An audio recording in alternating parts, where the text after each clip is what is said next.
credit at University of Strategic Optimism. That's a good argument for free education. Usually there's only 5 people in this class. And we made it free, so no seat. Sorry about sitting on the steps. Seriously, for some of you, it's some credit for Goldsmiths as well. And we'll try and disrupt that little hierarchical relationship in some ways as we go. Everyone's welcome. And welcome. Brilliant. Just leave it as it is for now. Pause. My lovely assistant. Thank you.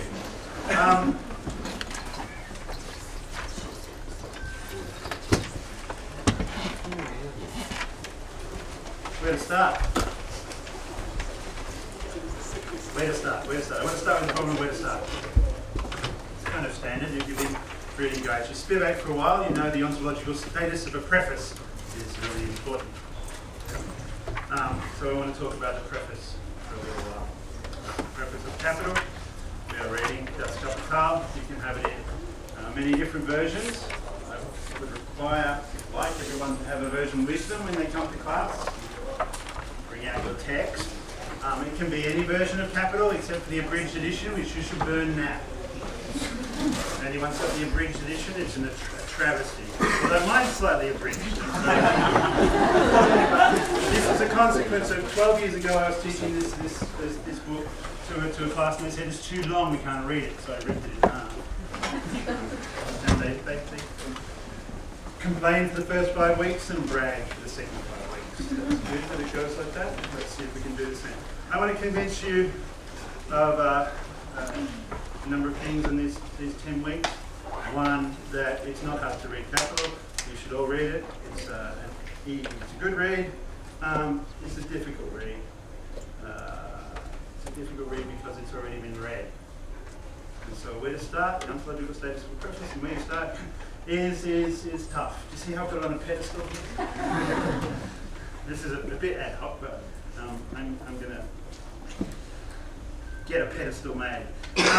What I used to do, and I won't do anymore because it's just a cheap Dead Poets Society trick, but let's imagine you do it, and if you really want to do the audience participation bit, you can. The Mandel introduction. Ernest Mandel, first Secretariat for the Fourth International, wrote an introduction to the 1976 edition, the Penguin edition, ripped that out. Has anyone got it? Mine, I would do it right now in front of you, but I've already ripped mine out. The Mandel introduction. Not because he's a Trotskyite, and not because I don't, well, I do. Because I want to suggest that we dispense with other people's prefaces. And we actually get on to read that. Which is kind of contradictory because here I am talking before we've started to read. Okay. But I want to sort of say, I don't want to say that those prefaces can't teach us anything. In fact, all the prefaces that are written by other people are in effect the history of working class struggles. You can read them as a kind of a way into a history of working class struggles. Every reading of Capital is from a perspective, and those introductions and prefaces continually give us hints, indications, slants, bias? What's the plural of bias? Yeah, perspectives from a certain situated position on the reading of this book, Capital. So even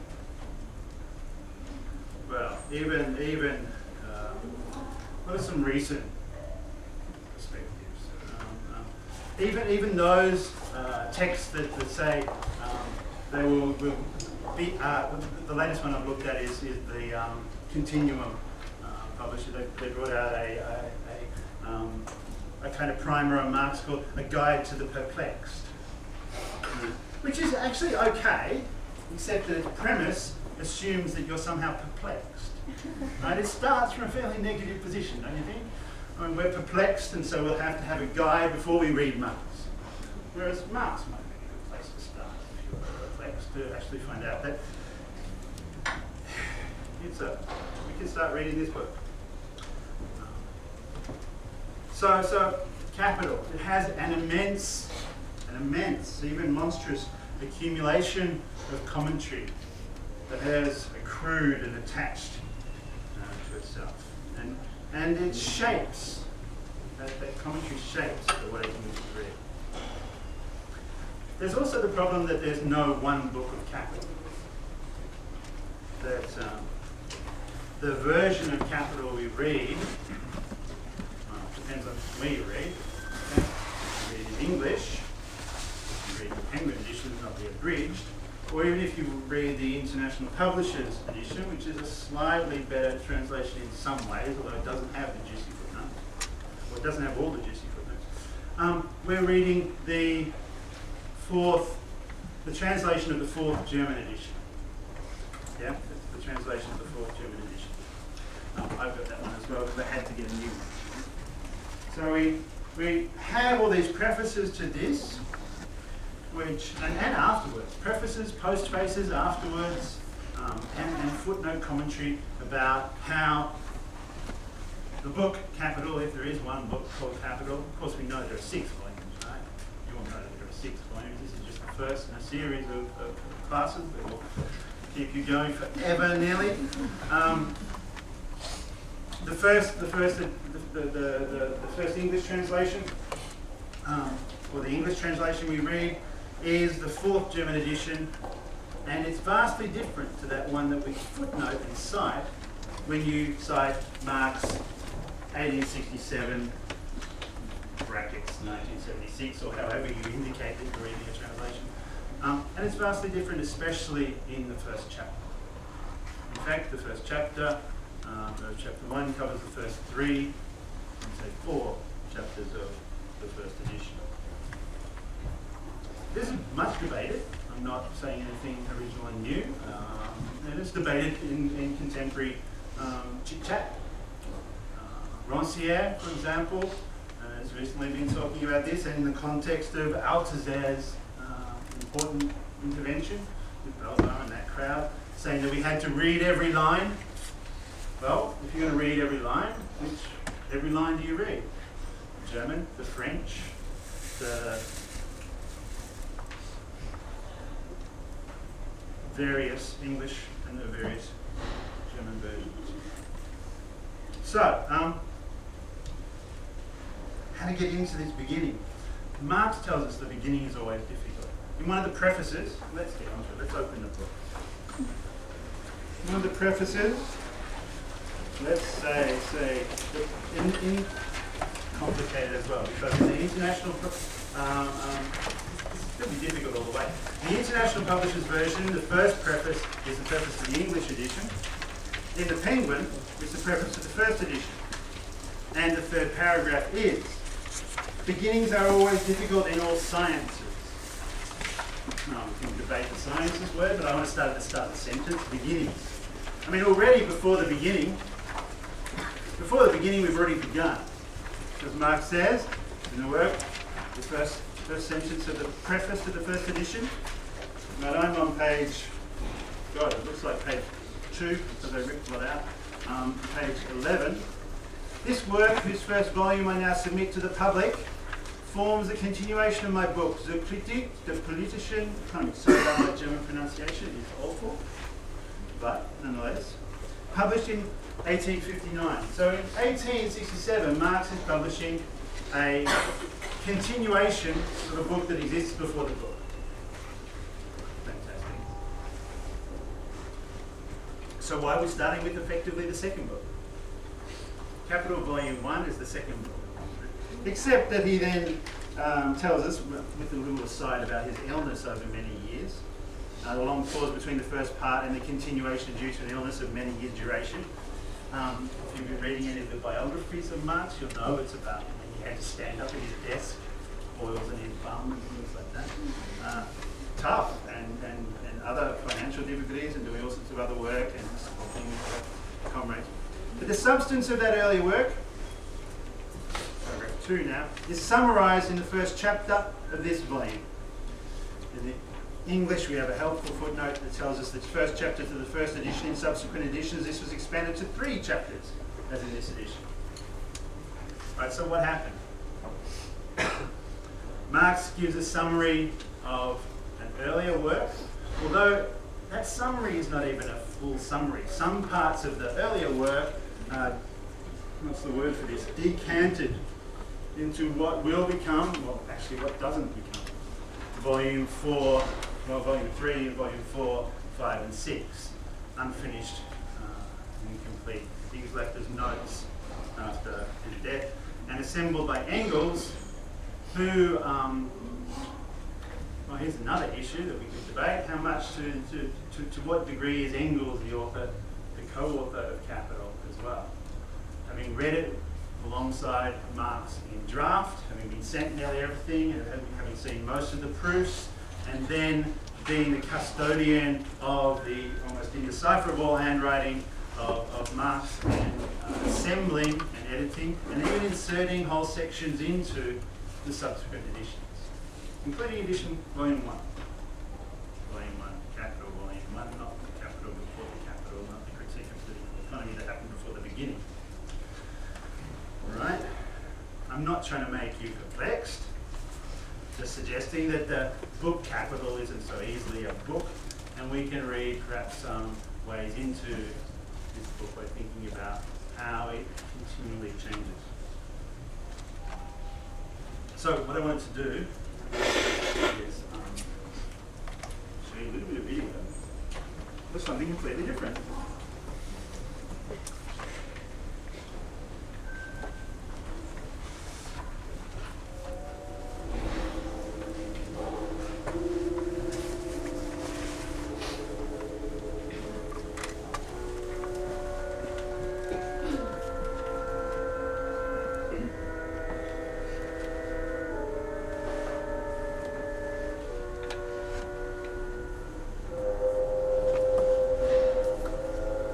Most of you will recognize this already. It's the window of Xanadu, the opening sequence from Cain, Citizen Cain. Awesome models of production. And the old man's about to carcass. I'm not giving anything away there, am I? The very start of the film, right? Your hero dies. Classic.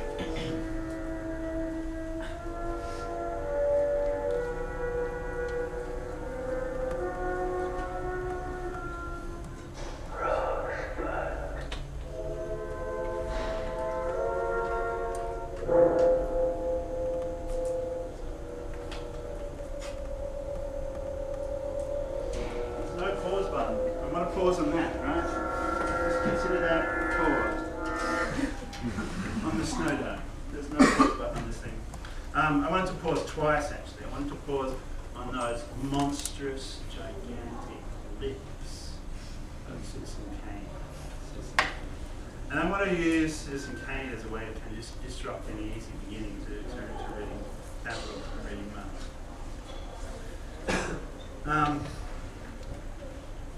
The first time we see Cain in the film, Citizen Cain, the first time we see Orson Welles playing Citizen Cain is in this monstrous close-up of his lips. And I want to suggest this is, this is the, I don't want to suggest that it really is, but I want to say let's think about it for today as an emblematic sign of the fetish of the lips in some sense. Whatever happens later for Wells and Cain, I think this is a really noteworthy start of the film. The guy's dying, the lips, the fetish object, they're monstrous, they're large. It's the mouth of a giant who's, it prophesizes the trajectory of the film. We start with the sign, the first words in the film, no trespass, if you remember. And we go up to his room and we do trespass in the scene of death, and we see this great embodiment of capitalism. Citizen Cain, the capitalist extraordinaire.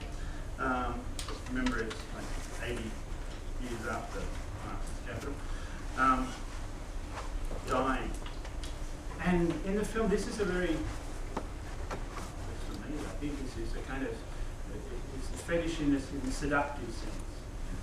And the whole sequence, moving across these panoramas through the gate first. We trespass across the gate.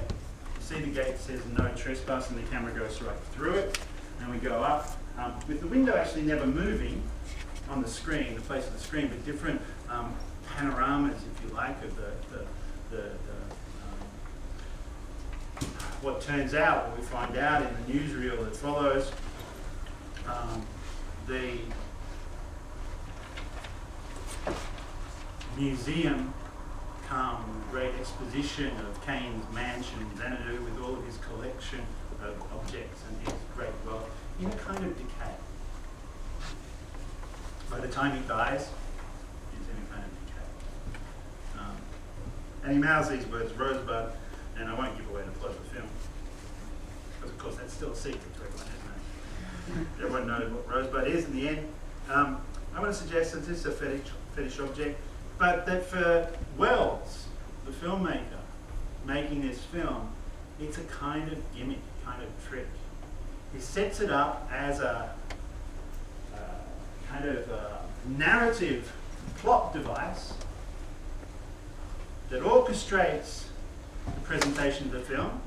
Right? If you remember what happens, Cain dies, some newsmen are making a little newsreel, news on the march, kind of little newsreel that's going to go into cinemas and say Cain had died, and here's a little man's life, and hey, can you sum it up? And they're in the editing room reviewing it, and they have seen the first edit, if you like, the first screening, and it's not quite enough. It doesn't quite catch you. So they send out this reporter on a quest to go and interview the people in Cain's life to find out what it was that was the meaning behind his last words, this rosebud, to search out what the fetish object is. It's quite nice as a device and as a way of structuring the film, but I think for Wells, it's not the story.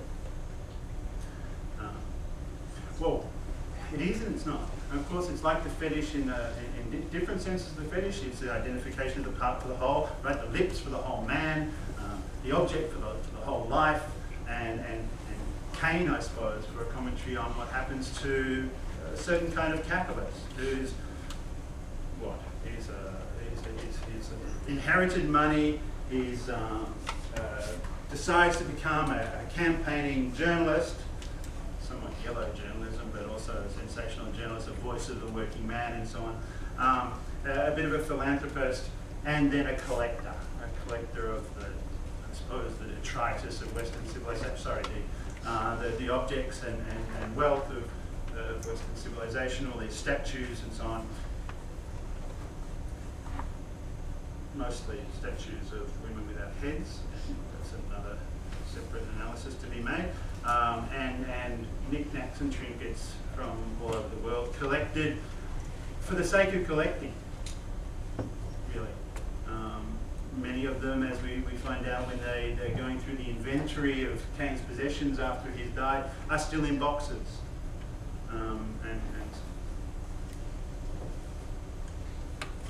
So my question, a kind of question is well, are these lips a fetish in a way that helps us with the way in which Marx sets out his first chapter and talks about commodity fetishes? There are parallels between Marx and Wells, I want to suggest. Both did their first great works when they were young. Marx is 29 when he writes the Communist Manifesto. Wells is 25 when he writes Citizen Kane. This is a spurious association. They were both fat men as well, and both had beards. Right? But both were communists. You might be surprised that Marx was a communist, but Wells certainly know that because there's an FBI file. FBI file that shows a lot of detail. Both can't be easily psychoanalyzed. I don't think it's fruitful to push into that, but yeah, we will a bit. And of course, yeah, they were not the same, but both had a good way with let's say, words or tricks or pranks. And I want to suggest that the way in which we get into reading capital, maybe we need to stop and try and think, what devices, what tricks, jokes, pranks, gestures, deceits, feints are going on in the first chapter of prefaces and the setup of capital.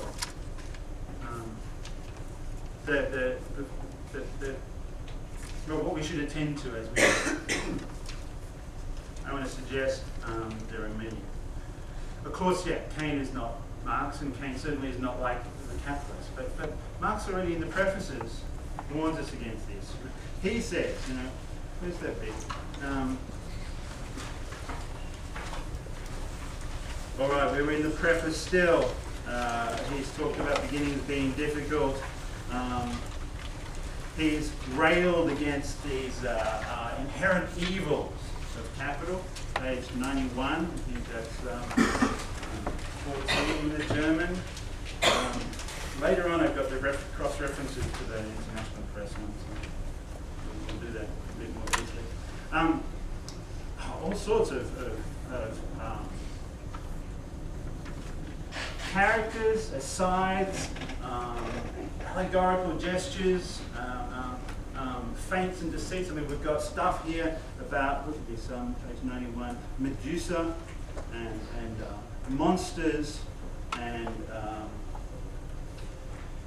the dead clutching onto the living. Right? What's the phrase there? Les morts s'assiedent le vif. French is worse than my German. We suffer not only from the living but from the dead.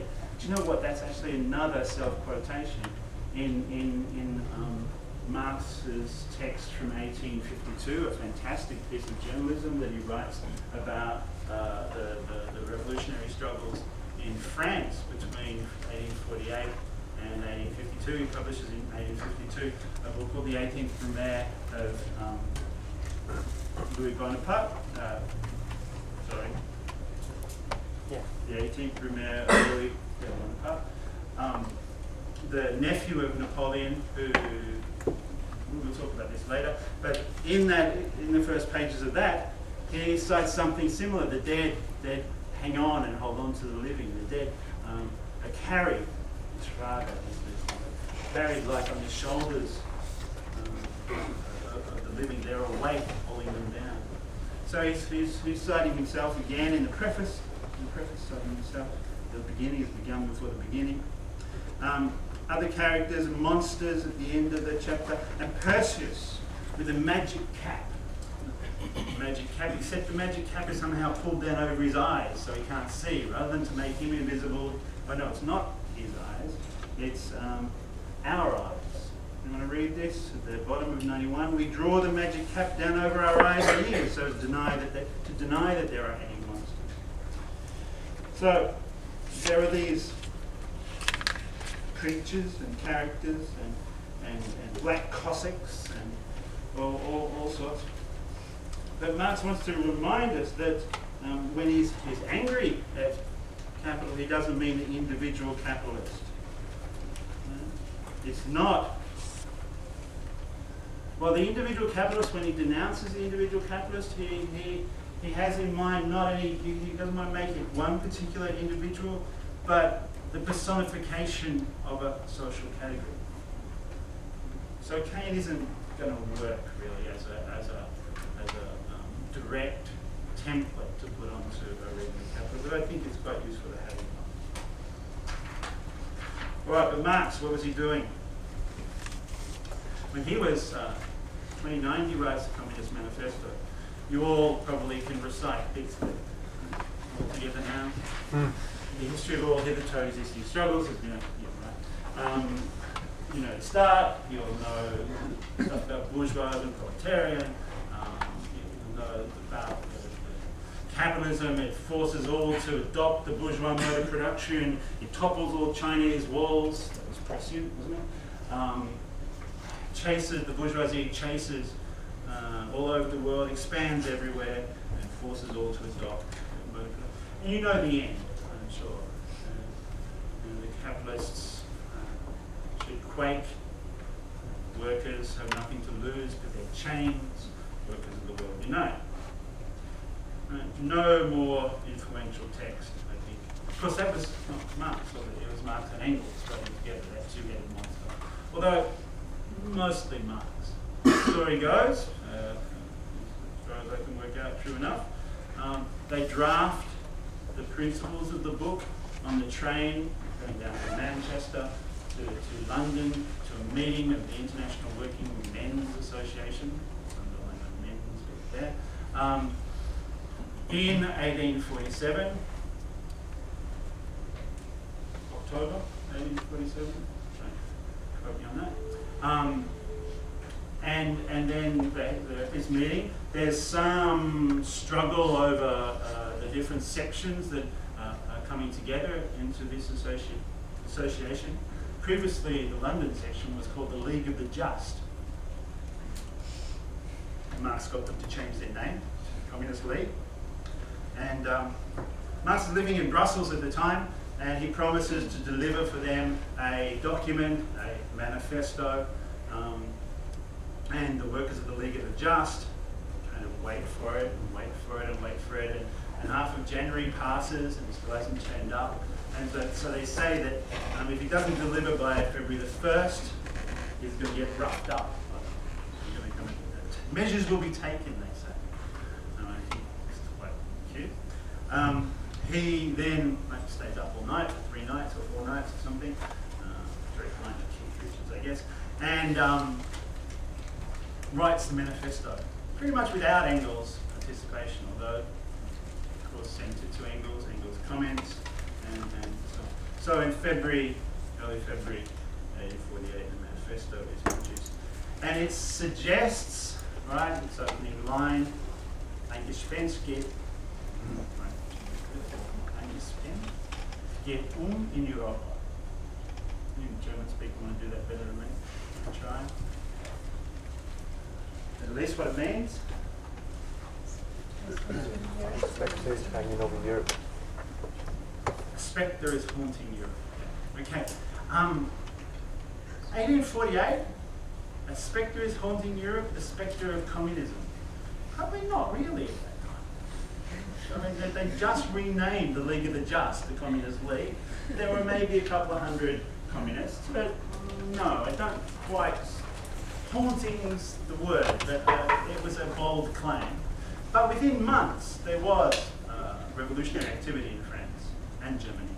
And Marx and Engels and their colleagues were involved, heavily involved. And of course, if you read the 18th Brumaire, you'll see that that proletarian section of that revolution was defeated. Bonaparte managed to outmaneuver the different sections and with the help of the army and the Society of 10 December that he bribed with champagne and sausages, garlic sausages. Fair enough. Bonaparte gains control, becomes emperor, and is in power for 30 years. And employs housemen to redo the streets of Paris, the boulevards and all that stuff. This is why Marx's 18th Brumaire is really worth reading. A great bit of analysis of the competing different classes, the context, and the way in which the figure of Bonaparte, who sort of is thrown up by history, but also manipulates the different sections to get power. Now, what's interesting, I think, there, Marx had been a student of philosophy. He been studying in Bonn and then in Berlin, and then he got involved with some radical journalism, or democratic journalism in some senses. At least there was a number of bourgeois backers to his newspaper. So he'd gone from philosophy to kind of political activism and got involved with these various German workers who were involved in political struggles, and he'd written a text for them, a militant text, which still, its influence and its relevance is much. say you should read it again today. I'm kind of saying that as well, but we're wanting to get it past those prefaces, aren't we? Yeah. So many people want you to read Marx, but they keep on writing these texts and not getting on to reading Marx. Think of them. Althusser reading Capital and lecture courses on Capital itself. David Harvey, available on YouTube and so on now. Jameson has a book coming out this year, I hope before the end of this course, on his lectures on Capital. Looking forward to that. They're all saying read Marx, but read my book first. And I'm saying, taking time to say read Marx, but let's read Marx and Engels first, then let's read the prefaces before that. It's caught in a cleft. Slightly better perhaps than Zizek. Right? Zizek says read Marx, but wants you to read Lacan. bless him though. You see him at the Idea of Communism conference when he was introducing the importance of Marx and Freud for him. He's got all these tics. I don't want to make fun of him at all. I think he's great. Got all these tics, but when he was saying Marx and Freud, it was Marx and Freud. Marx and Freud. Wow. Live your symptom. Enjoy your symptom. Enjoy your symptom. Great stuff. Although when he quotes the opening line of Capital, which I'm going to talk about in a minute in detail, he manages to get the wrong opening line. Quotes the beginning of section 4 of chapter 1. He's probably doing it from memory. Got to respect it. Why do we want to read Capital? Why do we want to read Capital? The most important social scientist there's ever been should be taught in university. Are we right? Anyone else? Any other book? I mean, Bible, Quran, pedestal. Maybe Darwin, Origin of the Species, Freud, Interpretation of Dreams, but more than a third of the world didn't change its political system because of Interpretation of Dreams. Well, maybe you right. Changed our sense of self. Made us suspicious of children.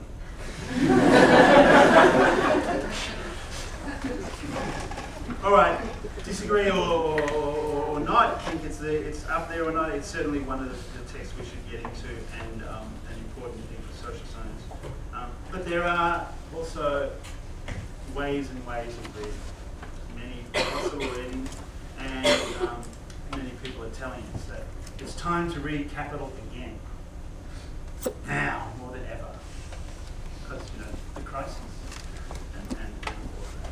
Hence Harvey's lectures, hence Jameson's book, hence the Guide to the Perplexed. I mean, Peter Osborne's also got a book out called, is his one called Marx for Beginners?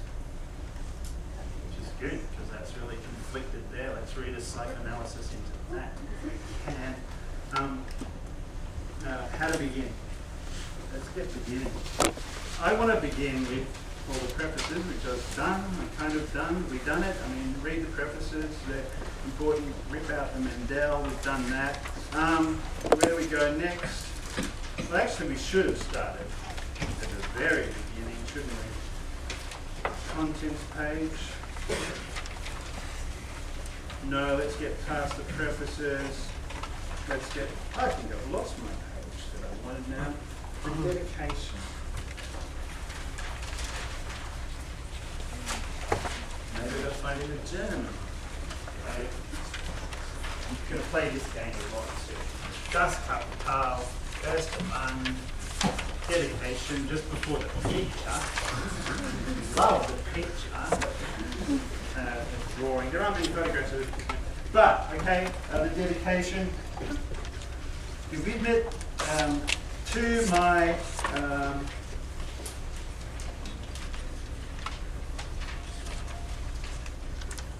I've got translations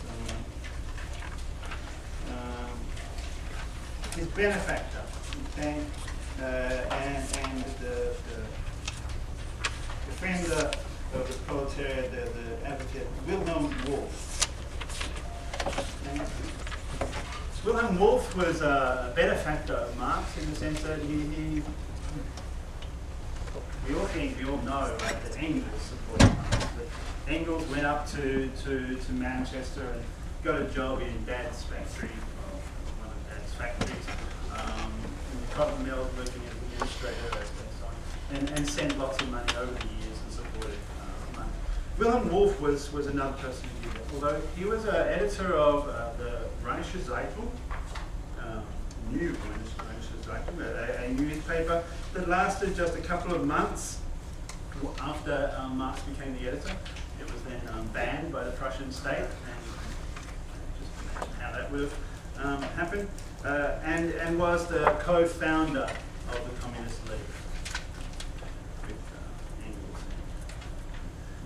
Engels and Wolff joined the Communist League, and then Engels seconds Marx to his position, so that Marx becomes the vice president and vice chair, and then the chair. Wilhelm Wolff is the dedication.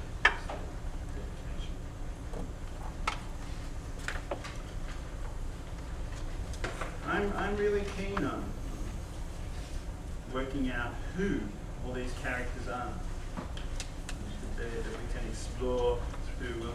Another person we need to explore. Amongst Perseus, when we were at Perseus and Medusa, in between Medusa and Perseus with his hat, his magic cap over his head, there was mention of the factory inspectors.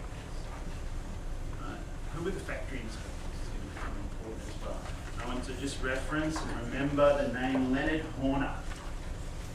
Sounds like a manufacturer of harmonicas, right? Or was that Hofner? That's Hofner, isn't it? Leonard Horner, who's one of the factory inspectors.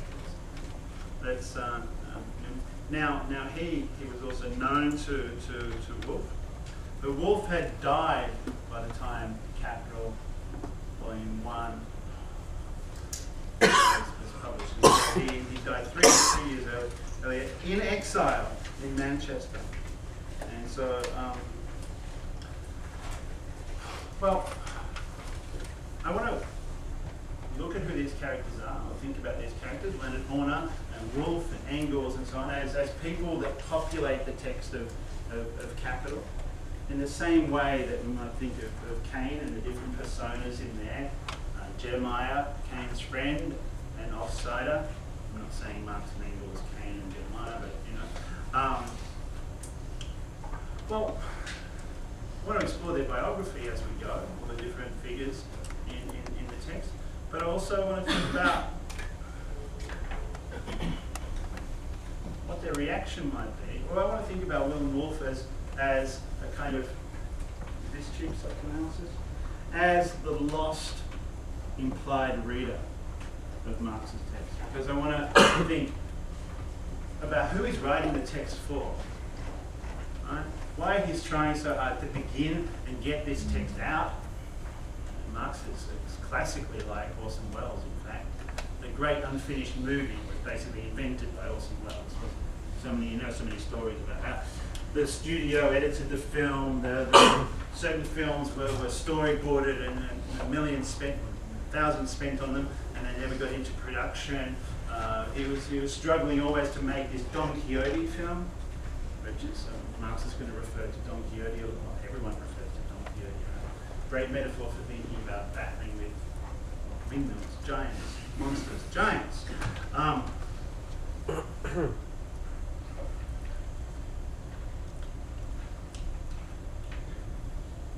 Marx had been trying to deliver Capital for lots and lots of years. He'd already written with Engels one great big book that never found a publisher, The German Ideology, which was left to the gnawing criticism of the mice.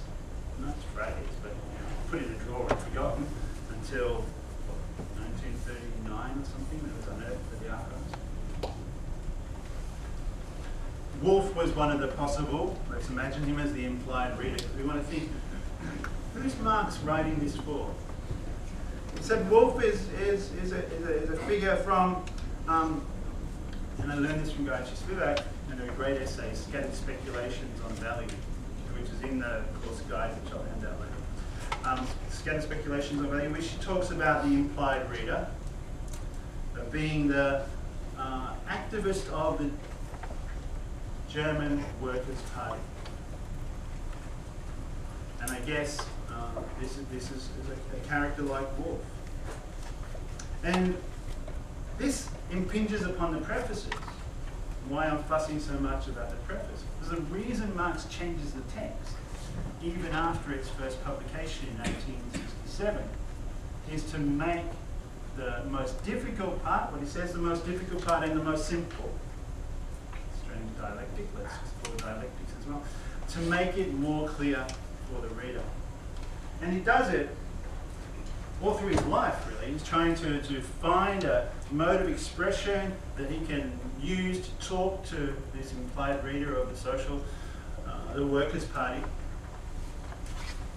to get them to engage. No, he doesn't want to dictate to them. He does say in the preface, and I'll look at it again, this is on page 90.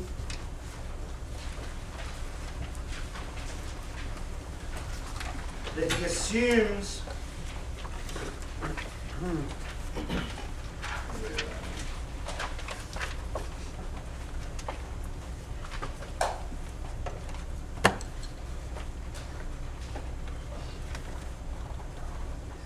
paragraph 2. Right, with the exception of the section on the form of value, therefore this volume cannot stand accused on the score of difficulty. I assume, of course, a reader who is willing to learn something new and therefore to think for himself. Think for themselves. Let's change the translation as we go. Can we do that? Is that legit? I mean, we can stop doing this little aside. Marx says him, 1840, 1860. Well, maybe not. Should we keep on emphasising that it's the International Working Men's Association that's going to do it? So he assumes a reader who will want to learn something new and think that, well, we should do that, shouldn't we? The whole point of doing this, reading anything actually, is to see if you can think differently than you do. Some of you might have been at the start of the Centre for Cultural Studies introduction. I said something similar. The only reason for doing anything at all in university is to see if you can think differently than you do. The only reason we open a book, even a comment, because you don't think mathematics and you want to challenge it. It's actually from Foucault, but also Marx. Look.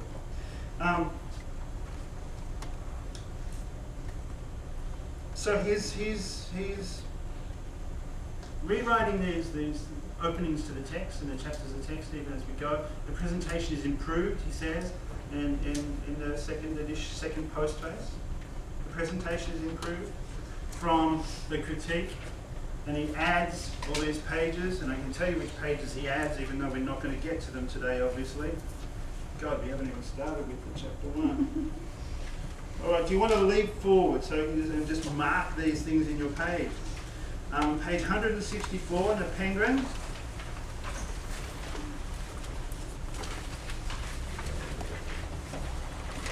To 169. There's the biggest section in chapter 1 that was added in 1872. But even before that, Marx is rewriting. Right?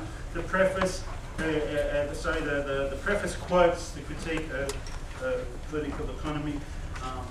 We know from the Grundrisse, published much later, but written in 58, 59, that Marx has drafted a full study of capital and then put that into the drawer. And again, he writes in 63 these potentially 6 volumes, but enough for 3 volumes finished, and gets 1 volume out in 67, and then rewrites that into. I want to characterise Marx's writing in particular and think about that, and think about why these changes are important. 47, he writes the manifesto, and then 48, there's an uprising, revolutionary movement which is defeated, and then he goes back to the library and writes the 18th Brumaire to try and analyse what was going on. A similar pattern happens. The crisis, he's in the library, he's in the British Library. I mean, he's thinking a lot about debt and crisis and value, of course, because his children's shoes are in hock, and the pawn shop, his coat, sometimes he couldn't even get to the library sometimes because he had to wear a coat, and his coat was in hock. There's much to be said about a coat in the subsequent chapters. this coming chapter, first chapter. But he's sitting in the library thinking through capital, and there's another crisis, the 1857 cyclical crisis of capital, 1857, as he's writing Grundrisse, and he puts that book away to get again involved in the revolutionary activity. That crisis doesn't lead to collapse of capital. Think of all the things that happened in 1857. German economic crisis, a run on the banks, trouble in India, basically the mutiny from India, the first war of Indian independence, capital and empire in trouble. Makes Marx rethink what he wants to say to his implied reader, to give them the tools to, Spivak's phrase, to see through the trick of capital and commodity churches. So he's writing Capital, 1867, and then rewrites it in 72. What happens to make him rewrite there? Pop quiz, audience participation bit, anyone? What happens? Sorry, Commune. Yeah, 1871, the Paris Commune, the first workers' revolution, Marx will say. Lenin will say much more.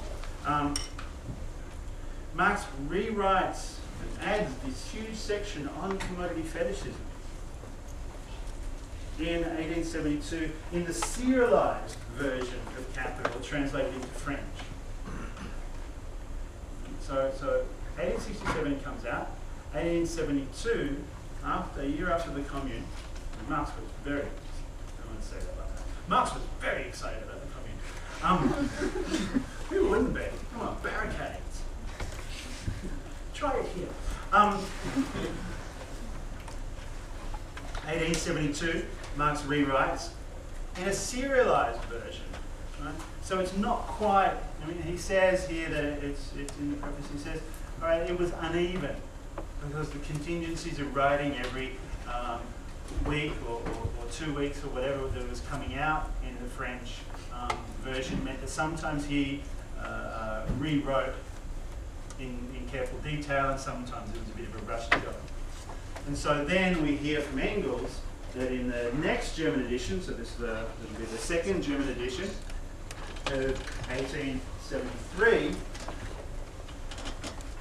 Marx annotates where he would like to take the new stuff from the French version and move it into the German version. He puts it down in notes, but he doesn't get to do this himself. Right? So he edits his own work. Orson Welles said the only time you're in control of the film is when you're in the editing studio. There's something to be said for that.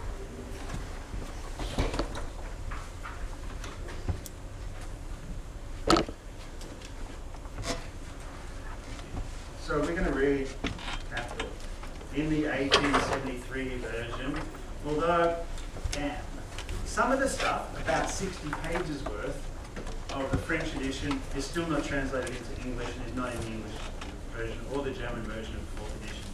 You can get it in a thing, there's another capital behind capital. This? Fucking with your head? No, fucks with mine. There's a thing called the Mega. The Marx and Engels Gesammelte Arbeit. Right, the collected works, annotated, it's all the versions of all the texts of Marx, and they're still publishing it. I think they're up to, there's in 3 divisions. There's published works, there's annotations and versions of the published works, and then there's Marx's notes. And I think they've got like 25 volumes of the published works, about 30 of the other versions and annotations and so on. And then the notes, they're only up to 10 or 12. And there's another projected 50 volumes to go. Right? So you can get those 60 pages. This is like searching for the Holy Grail, right? 60 pages from the print. It's Division 2, Volume 10C. Unfortunately, they cost something like €108 each. They come out in these beautiful blue volumes and so on. So we haven't got to look at. But just so you know, one day there's this great thing to read. But we do have these inserts that Engels helpfully put into the text. He indicates the passages that Marx had indicated ought to be included. So let's read the 1872 version. Let's read it. No, right. So there's all sorts of prefaces. But I should have emphasized this a bit more. We want to read this text anew without all these hesitations and impossible and stupid. Of course we can't read Capital without thinking about both our perspective, where we are now, the prefaces that everybody, and Marx onwards through to Mandel and even Zizek and so on, have provided us, that give us this contexting, if you like, and yet somehow this ideal that we should read it for ourselves, as if we could read a clean version of Capital. But let's try and do it. Can we? Do you know the Bourget story about Pierre Menard? He rewrites Don Quixote word for word, but 200 years later, without reading the original. And Bourget says, wow, it's a much more profound text. Now it's word for word, it's exactly the same. Right? This man spent his life writing this, well, it's found among his notes. It was in the Mega, I suppose. It's found among his notes that he'd rewritten Don Quixote, word for word, 200 years later, but because the context has changed, it's more profound. Well, I want to suggest a kind of Pierre Menard versioning of Capital. But of course, no, we're not going to change the text. We're going to read the text, but we're going to try and read it. Well, do what we can't do. We can't read it without the prefaces, and yet we want to. We want to learn something new.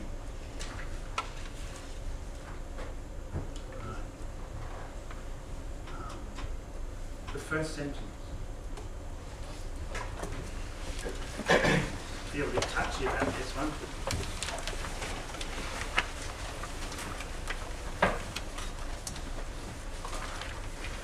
First sentence is, what do we got? Has anyone got the German edition? We're reading in German first. Dan? Loud voice?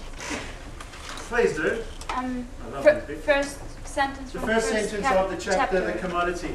Ja. Auf Deutsch. Die zwei Faktoren der Ware, Gebrauchswert und Wert, Wert, Substanz, Wertgröße. Der Reichtum der Gesellschaften, in welchen kapitalistische Produktionsweise herrscht, erscheint als eine ungeheure Warensammlung, die einzelne Ware als eine Elementarform. Unsere Untersuchung beginnt daher mit der Analyse der Ware. Great. Thank you. Okay, in English, I can do this. Anybody else want to do it? Does anyone do it in English? I'm not very good at English either. Do it in Australian. No, okay, we'll be quicker. The wealth of societies in which the capitalist mode of production prevails appears as an immense collection of commodities. The individual commodity appears as its elementary form. Our investigation therefore begins with the analysis of the commodity. No problems? Ha ha ha, War of the Worlds, Rosebud, all these things built into this, right? We're not going to spend too long on this sentence. Where to start? Well, the wealth of societies. The wealth of societies, let's rethink about that. The wealth of societies, 15, 20, whatever, 20 years ago, 30 years ago, we would have thought about this in terms of Margaret Thatcher. There is no such thing as society. Things have changed now, we have to think about it in terms of the big society. Ooh, let's not. Let's think. The wealth of society, it's a kind of citation, isn't it, to Adam Smith, The Wealth of Nations. But we probably expect that that's what Marx has in mind. Of course, though, nations have no place in an international communist movement. Right? The wealth of societies. Societies emphasises the social. Societies emphasises the social. And it's the wealth of society. Think of Orson Welles again.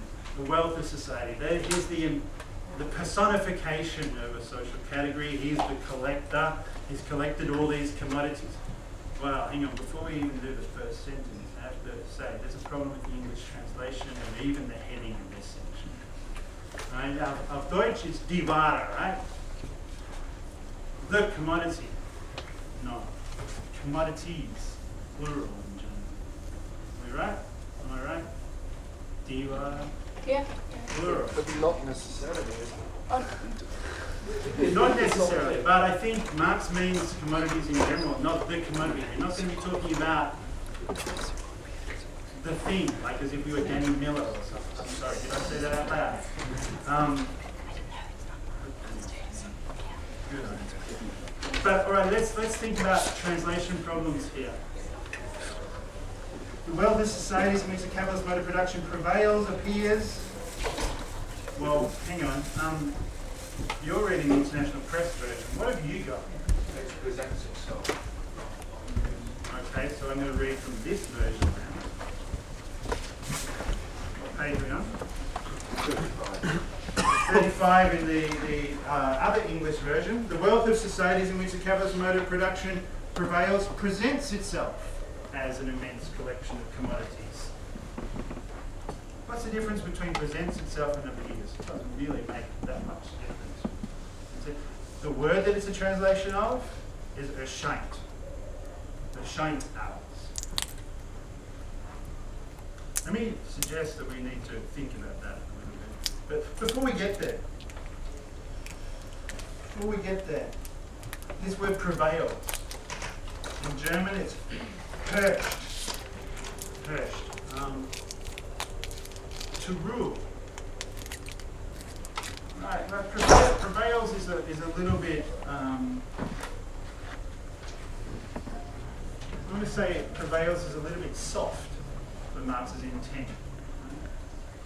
The wealth of societies in which the capitalist mode of production rules, or maybe dominates, will capture more of that. Remember, he was demonizing the capitalists and Medusa and monsters and all of that kind of Gothic menagerie we were talking about in the preface. It rules, and it appears as an immense collection of commodities. Oh well, actually, look at this. I'm staging something here, and you see, it's a quote. Marx's first sentence is already quoting somebody else. Pretty strange. Well, no, it's himself. He's quoting himself from 8 years before. An immense collection of commodities, but this is actually the Ungeheure Warensammlung, yeah? Which is not really an immense collection of commodities. You've got it differently as well, haven't you? It's accumulation. An immense accumulation of commodities, which is better. Certainly Warensammlung, accumulation. Yeah, but Ungeheure, it can be immense, it can mean big, immense, and so on, but it can also mean monstrous. This changes the tone, doesn't it? Let's go back to the English, the Penguin. The wealth of societies in which the capitalist mode of production rules appears as a monstrous accumulation of commodities.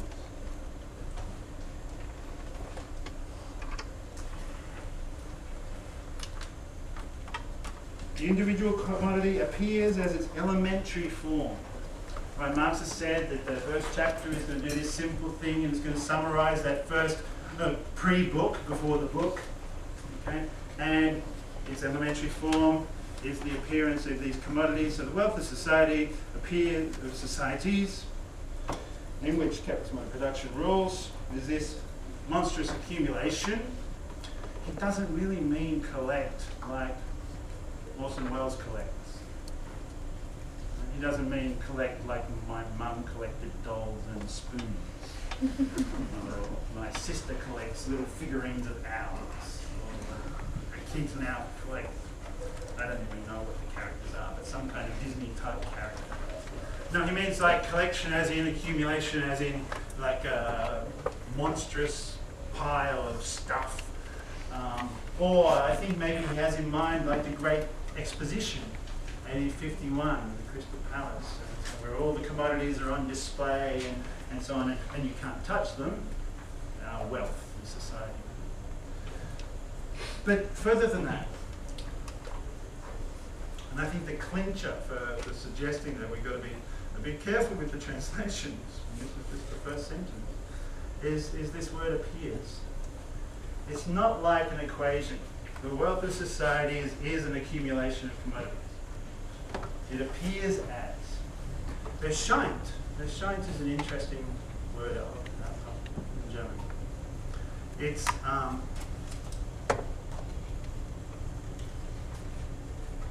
well, let's say that the cane trick is operative. That the whole wild goose chase of the search for Rosebud, or the fetish character of the lips. The fetish is something where we know, what's the definition of fetish? The fetish is something like, right, it's an object where you misrecognize something. You know that you misrecognize it, but, okay, for psychoanalysis, it's cheap psychoanalysis. I wouldn't suggest that you might quote me on this or even write it down. But it's something like, the ankle is misrecognized as a genital. You're interested in an ankle. The ankle fetish. The foot fetish. We know it's not that. We know it, but it's a displacement of what is, right? It's the recognition of an interest in something that is named through something else. So this, I think, is operative there in the lips and the figure